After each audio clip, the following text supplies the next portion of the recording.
Uno de nuestros mayores enemigos es distraernos de lo que debemos estar viendo. Eso toma muchas formas. La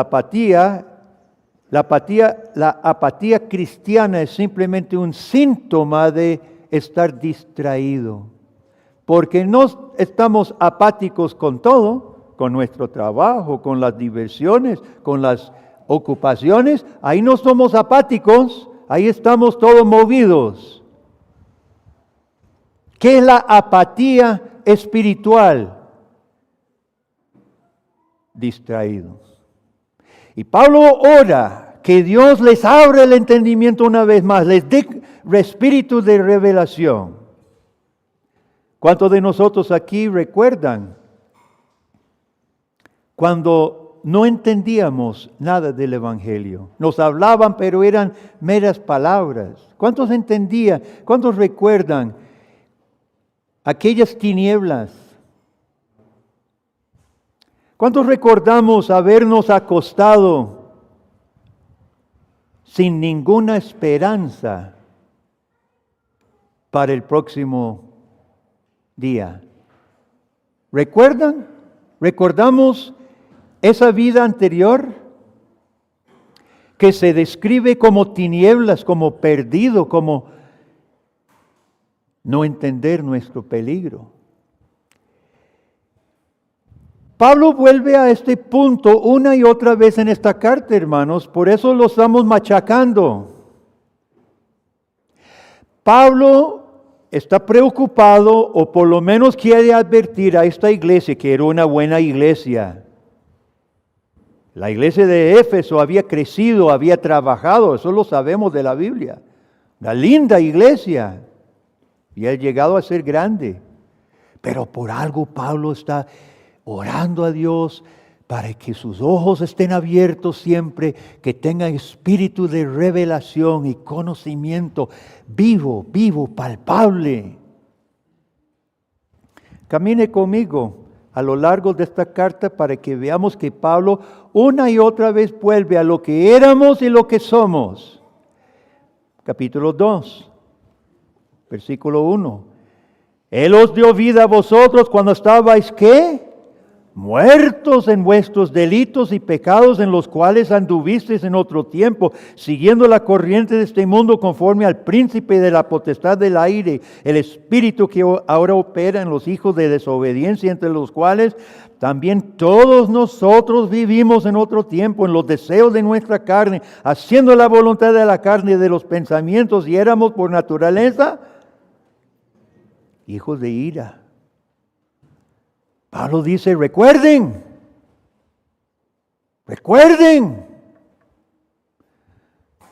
que éramos no solo muertos en delitos y pecados, sino hijos de ira, caminando hacia el juicio. Recuerden. Capítulo 2, versículo 12. En aquel tiempo estabais sin Cristo, alejados de la ciudadanía de Israel, ajenos a los pactos de la promesa, sin esperanza y sin Dios en este mundo. Recuerden, no olviden. Capítulo 3. Pablo otra vez ora. Versículo 18, tomando aquí a media oración, Pablo pide a Dios que los efesios sean plenamente capaces de comprender con todos los santos cuál sea la anchura, la longitud, la profundidad, la altura, de conocer el amor de Cristo que excede a todo conocimiento, para que seáis llenos de toda la plenitud de Dios. No olvide, dice Pablo. Recuerden. Capítulo 14. Una exhortación a andar dignos como redimidos en Cristo, unidos, dignos de nuestra vocación. Pablo nos recuerda en los versículos 11 que Cristo mismo organizó la iglesia, le dio maestros, profetas, pastores, evangelistas, con un propósito que la iglesia se una, se levanta de su letargia, de su mortandad espiritual. ¿Para qué? Versículo 14. Para que ya no seamos niños fluctuantes, llevados por doquier de todo viento de doctrina, por estratagema de hombres, que para engañar emplean con astucia las artimañas del error. Recuerden, ya no somos niños fluctuantes, inmaduros, llevados por doquier, animados, distraídos, cualquier cosa que brille nos distraemos. Ya no. Resucitados en Cristo, somos firmes, tenemos propósito. Pablo dice en 4:17, si hemos sido resucitados, y ahorita vamos a volver a los versículos en capítulo 1, pero si la supereminente grandeza del poder de Dios nos ha resucitado, vea el versículo 17. Esto pues digo y requiero en el Señor que ya no andéis como los otros gentiles que andan en la vanidad de su mente, teniendo el entendimiento entenebrecido, ajenos a la vida de Dios por la ignorancia. Baje a 22. En cuanto a la pasada manera de vivir, despojaos del viejo hombre que está viciado conforme a los deseos engañosos, renovados en el espíritu de vuestra mente, vestidos del nuevo hombre creado según Dios, en la justicia y santidad de la verdad. Esto digo y requiero, puede decir el apóstol, pero no es Pablo diciéndolo, es el Espíritu Santo diciéndonos. Nuestro Dios nos está diciendo, esto digo y requiero. Que el poder supereminente se manifieste en su vida. En capítulo 5, Pablo dice, versículo 5:5, capítulo 5, versículo 5, sabéis esto, que ningún fornicario, inmundo, avaro, que es idólatra, tiene herencia en el reino de Cristo y de Dios. Pablo está recordando a los efesios lo que antes eran. Baje a 11, no participéis en las obras infructuosas de las tinieblas, sino más bien reprendedlas, porque vergonzoso es aún hablar de lo que ellos hacen en secreto. Mi esposa y yo estamos leyendo para nuestros devocionales personales en la casa el libro de Levítico, y cada vez que terminamos otro capítulo nos volvemos a ver, y qué horror haber vivido bajo aquella maestra que era la ley. Todo era o puro o impuro, todo era inmundo o había que purificar y ofrecer sacrificios. Pero ¿qué es lo que Dios estaba enseñando? Y por eso es importante, papá, mamá, leer el libro del Pentateuco, lea Levítico. ¿Qué estaba enseñando Dios? Hay un impuro y hay un puro. Y cuando Dios nos resucita, no participéis de las obras infructuosas de las tinieblas. Dios mismo nos ha apartado. Y dice, más bien reprendedlas. Hermanos, yo estaba pensando en esto. Yo pienso que a Dios le debe entristecer cristianos redimidos, confesores de Jesucristo, por ejemplo, qué sé yo, para su relax, ponen una película hecha por impíos, una película diseñada para entretener impíos,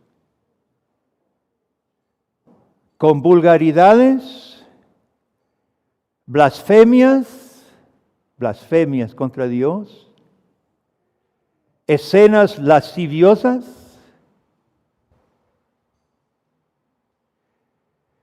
¿Cómo es posible que cristianos disfruten? Joven, escuche bien lo que te voy a decir.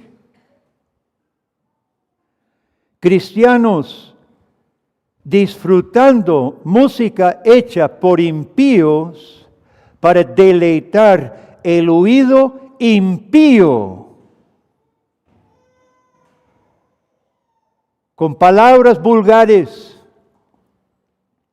blasfemas, sensuales que no convienen, y el cristiano al ritmo. Pablo dice, no solo no participe, reprenda.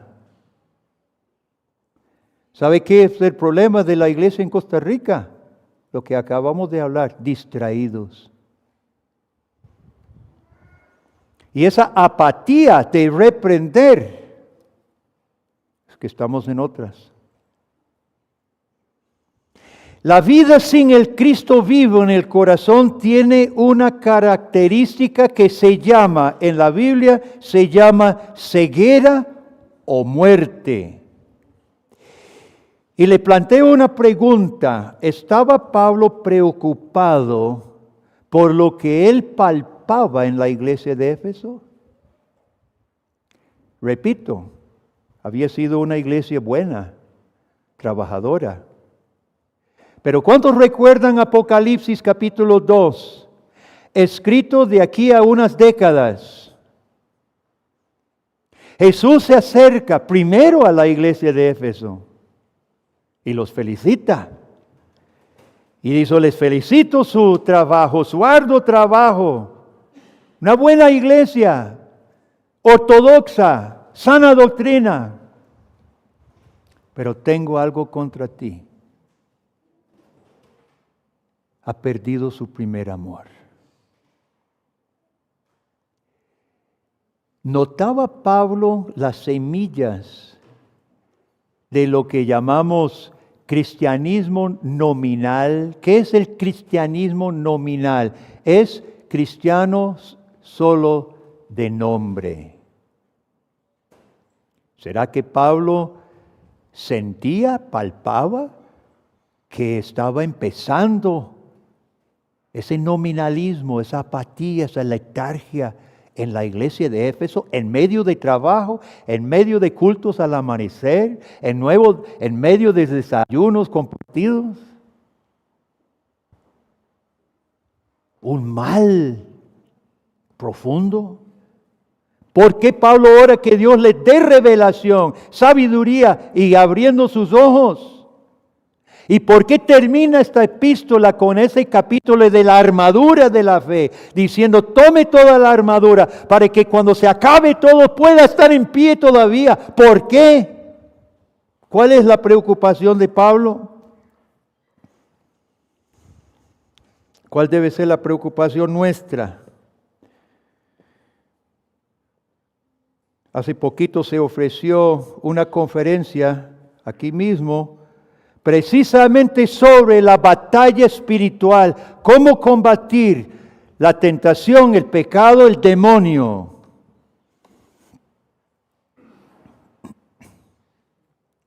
Yo sé que algunos estaban enfermos, yo era entre ellos. Pero no puedo creer que, y voy a hablar solo a mi iglesia de pacto ahorita, no puede ser que toda la iglesia estuviera enferma. Pero Pacto de Gracia brilló por su ausencia en una conferencia que se trata exactamente de esto. Y gracias a los otros hermanos que vinieron a apoyar al pastor Tom, les agradezco.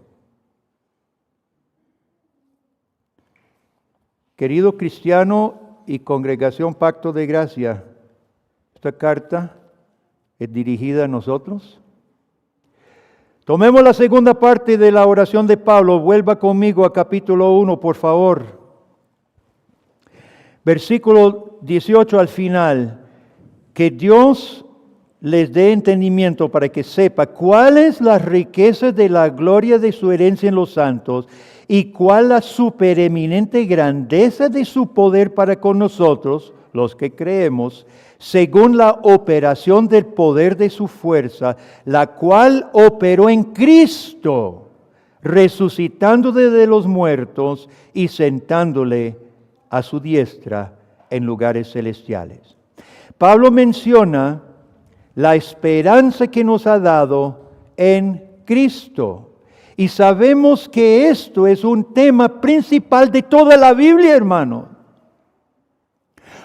Usted puede imaginarse ese día cuando Dios expulsó a Adán y Eva del Edén. ¿Puede imaginarse ese día? Adán y Eva, que habían conocido la vida sin pecado. Habían tenido comunión personal con su Dios en el huerto. Habían estado en pura pureza e inocencia. Y al perderlo todo, y escuchar esas terribles palabras de su Dios, fuera. Se tiene que ser uno de los días más tristes de toda la historia. Hasta que nace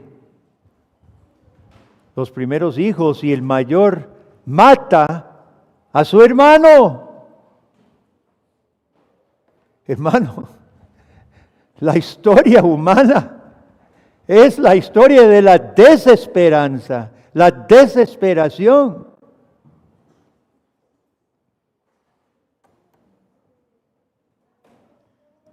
Esencialmente solo son los seres humanos que se suicidan. Los animales luchan por sobrevivir. Solo es el ser humano que se suicida cuando llega al fondo de la desesperación.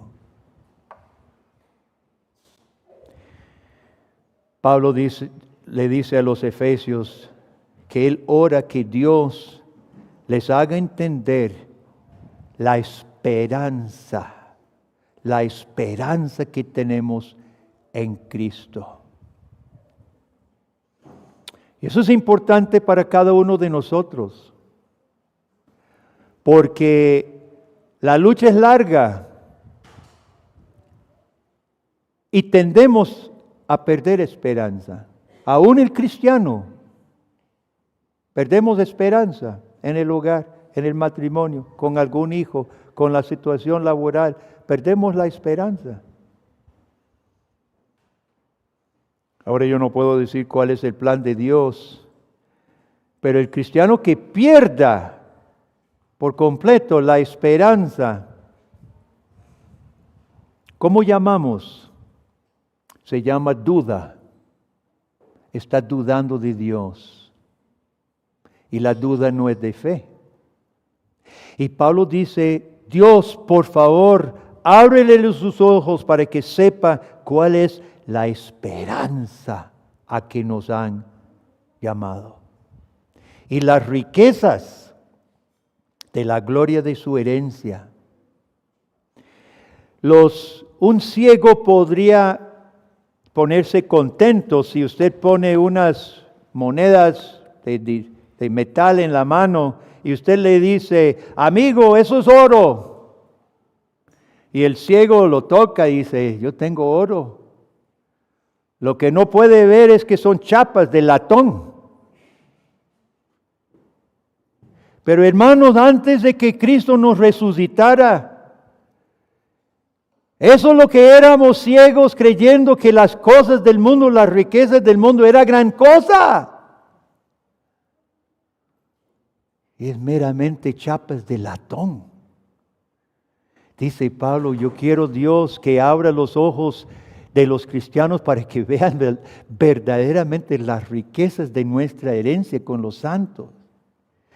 Y nos debería dar vergüenza a los cristianos cuando recordamos cuánto valor le dábamos a las cosas del mundo, cuánta lucha estábamos dispuestos por hacer por unas chapas de latón. Versículo 19. ¿Y cuál la supereminente grandeza de su poder para con nosotros los que creemos según la operación del poder de su fuerza, la cual operó en Cristo? Aquí llegamos al punto, hermano. La supereminente grandeza de su poder, y yo quiero que notemos la gramática, porque Pablo primero menciona el poder de Dios a nosotros. Menciona primero ese poder manifestado para con nosotros. Pero en orden cronológico, ese no fue el primero, sino lo que él sigue diciendo, la cual operó en Cristo, resucitándolo de los muertos. Cristo, el poder de Dios, operó en Cristo. Y luego, con base en el poder de Dios resucitando a Cristo, entonces Dios nos resucita a nosotros. ¿Cuánto poder, chicos? Una pregunta para los niños. ¿Cuánto poder se necesitó para resucitar a Cristo de la tumba? ¿Cuánto poder?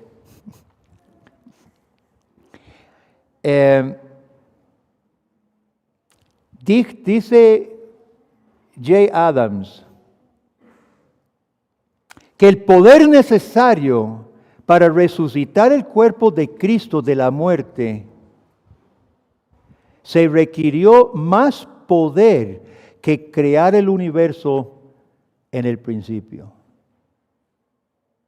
Yo quiero que pensemos en esto. ¿Cuánto poder se requirió para crear todo el universo? Bueno, infinito, no cabe en nuestra cabeza. Todos los planetas, las galaxias, todo, desde diminutos de cada átomo hasta, un poder nuclear inimaginable. Pero ahora bien,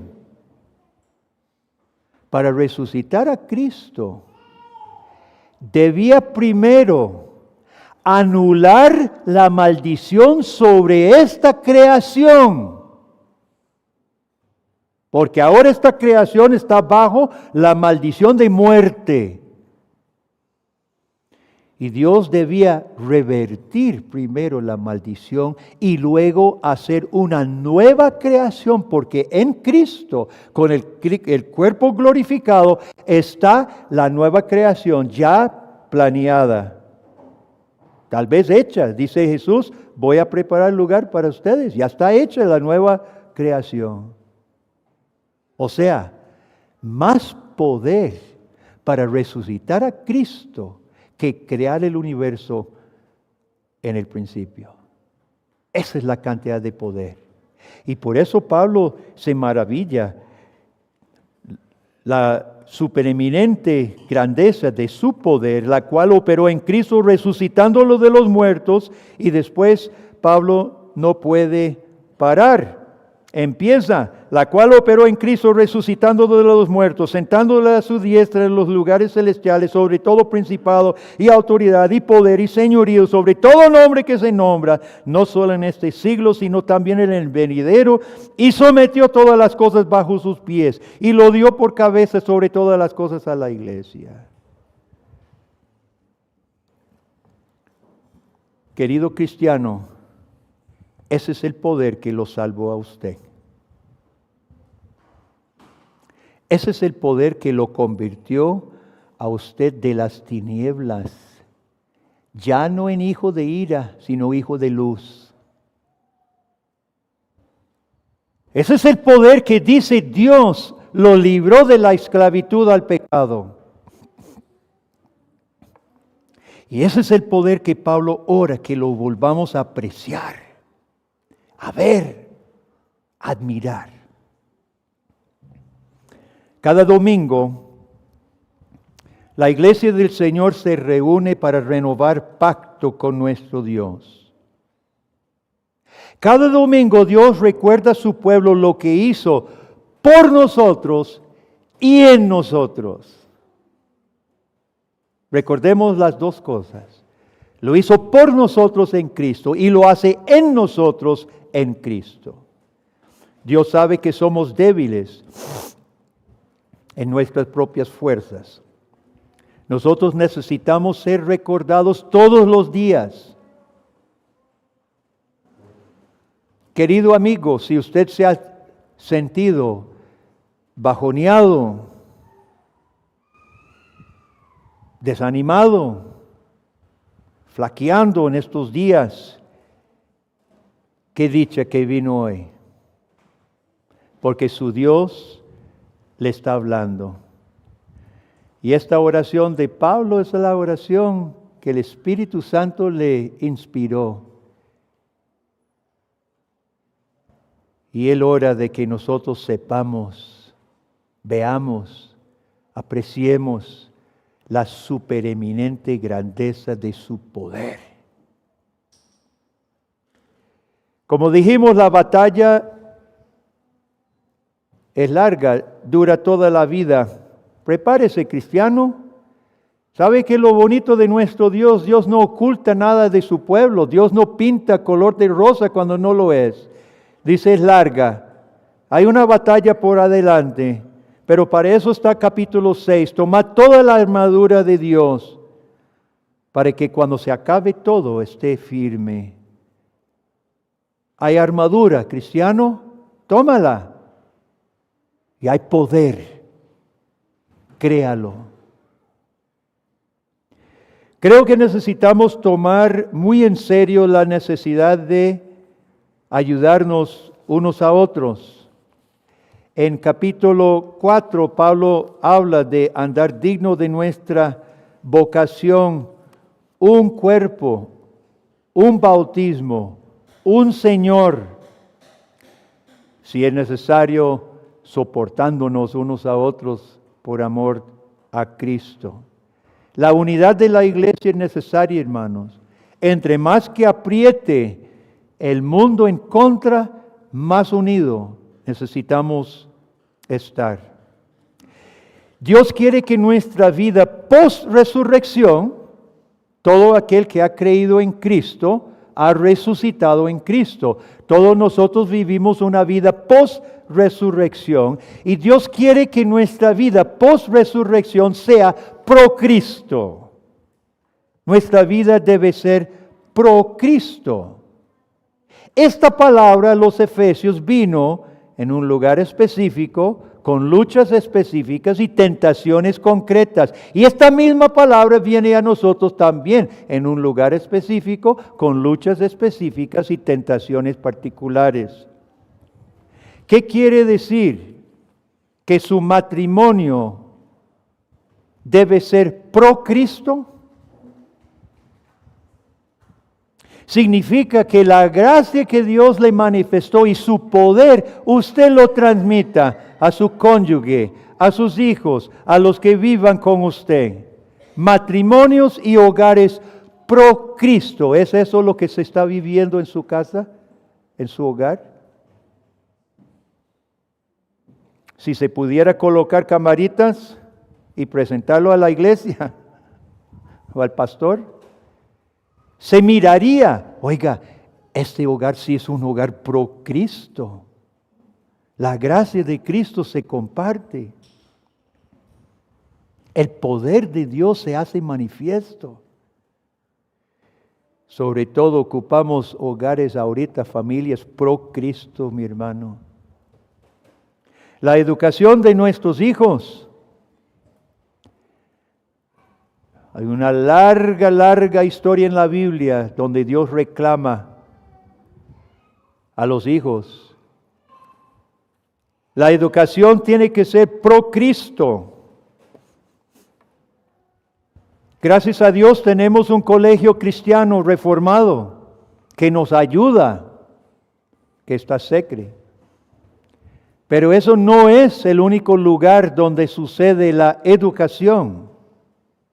La educación sucede, y yo dudo que cuando los chicos están viendo su teléfono, a menos que estén viendo cultos de pacto de gracia, o sermones, o estudios bíblicos, Yo dudo que ese teléfono esté educando a su hijo pro Cristo. Más bien, lo está educando. Eso sí, papá, mamá, ponga cuidado. Ese teléfono, Dios no encargó al teléfono de ser su maestro. Quíteselo. Yo hace poquito di una conferencia donde comprobé que es mejor quitárselo del todo. Eso es lo mejor. La educación pro Cristo, el tiempo libre, todos necesitamos tiempo libre. Pero usted piensa que su tiempo libre es pro Cristo también. No hay nada más rico que disfrutar del tiempo libre en cosas sanas, bonitas, edificantes. Un hobby sano.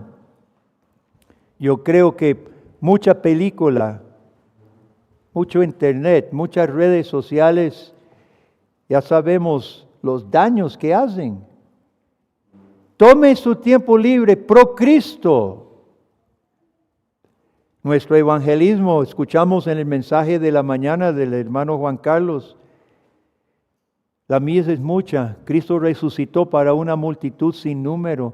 ¿Qué es ser testigo de Dios? Es nada más decir lo que Él hizo a nosotros en Cristo. Me resucitó. ¿Qué tan difícil es decir eso, hermano? Yo era un muerto, yo era un ciego y Dios me resucitó en Cristo. Eso es evangelismo. Y como iglesia, hermanos,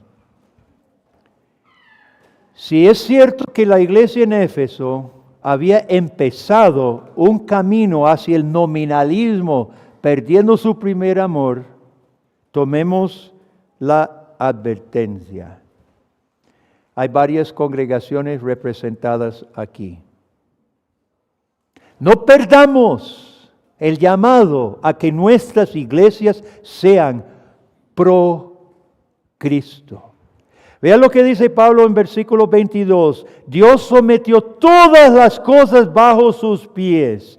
Lo dio por cabeza sobre todas las cosas a la iglesia. Ese es su Cristo, mi hermano. Este es nuestro Jesucristo, el que es cabeza sobre todas las cosas y nuestra cabeza. Gloria a Dios. Tenemos una visión para nuestras iglesias pro Cristo. Y añado a la pregunta del hermano Juan Carlos, animamos a nuestros hijos a buscar cómo servir. Yo doy gracias a Dios por la cuadrilla que yo tengo. Los domingos vienen conmigo varios jóvenes y muchachos de la iglesia y es un ejército, me ayudan a subir todo el maletín y más bien se pelean por quién me puede ayudar. Ese es lindo y todos pueden ser útiles. Chicos, no se menosprecien, ustedes son parte de esta iglesia, son parte de su iglesia y son importantes. Joven, ¿de qué manera utilizará tus dones, tus fuerzas intelectuales y físicos para el Señor? La resurrección de Cristo fue una manifestación del poder y gloria de Dios tan grande que Pablo casi no puede terminar una vez que arranca. Y para terminar, quiero preguntarle a usted, ¿se siente así usted? Empieza pensando en Cristo, su obra, su poder y no puede parar. ¿Se siente así, hermano? ¿Se siente admirado de la supereminente grandeza del poder de Dios? ¿Se siente maravillado al contemplar al Cristo ascendido, cabeza sobre todo, reinando? ¿Se siente admirado? Sobre todo se siente seguro en los brazos del Señor de señores. Fuera las dudas, fuera los pretextos, fuera la apatía. la gloria sea para Cristo resucitado. Amén.